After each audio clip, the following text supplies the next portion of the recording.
দুবরাজপুর পুর ভোটের সময় বিজেপি প্রার্থীকে মারধর ও শ্লীলতাহানির ঘটনায় গ্রেপ্তার ধীমান লাহা। 2022 সালে দুবরাজপুর পৌরসভা নির্বাচন চলাকালীন 3 নম্বর ওয়ার্ডের বিজেপি মহিলা প্রার্থীকে মারধর এবং শ্লীলতাহানির চাঞ্চল্যকর ঘটনায় আরও একজনকে গ্রেপ্তার করল দুবরাজপুর থানার পুলিশ। ধৃতের নাম ধীমান লাহা।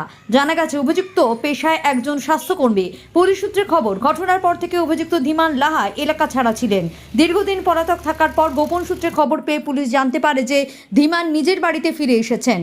এই খবরের ভিত্তিতেই গতকাল পুলিশি অভিযান চালিয়ে তাকে গ্রেপ্তার করা হয়। দীর্ঘদিন ধরে তদন্তের পর ধীমান লাহার এই গ্রেপ্তারিকে কেন্দ্র করে এলাকায় নতুন করে শোরগোল পড়ে গেছে। আজ ধৃতকে দুবরাজপুর আদালতে তোলা হয়েছে।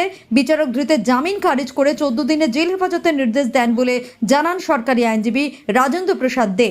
আমাদের দুবরাজপুরের যে 3 নম্বর ওয়ার্ড রয়েছে, সেই ওয়ার্ডের যে একটা অভিযোগ দায়ের হয়েছিল দুবরাজপুর থানায় পোস্ট ভায়োলেশন কেসে 2022 সালে পৌরসভা ভোটের সময়, তাকে কেন্দ্র করে যে অভিযোগ দুবরাজপুর থানায় হয়েছিল, লজ হয়েছিল, সেই অভিযোগে বিগত দিনে 2 জন ব্যক্তিকে অ্যারেস্ট করা হয় এবং তদন্ত চলাকালীন ধীমান লাহাকে পুলিশ, দুবরাজপুর থানার পুলিশ অ্যারেস্ট করেন এবং আজকে আদালতে ফরওয়ার্ড করেন এবং আদালত সমস্ত দিক কনসিডার করে উভয় পক্ষের হিয়ারিং হওয়ার পর আদালত তার যে বেল পেয়ার, সেই বেল পেয়ার রিজেক্ট করেন এবং তাকে 14 দিনের জন্য জেল হেফাজত এবং সেই সঙ্গে 10/7/2026 তারিখে তদন্তের রিপোর্ট সহ আদালত তদন্তকারী অফিসারের কাছে পাঠানোর নির্দেশ দেন।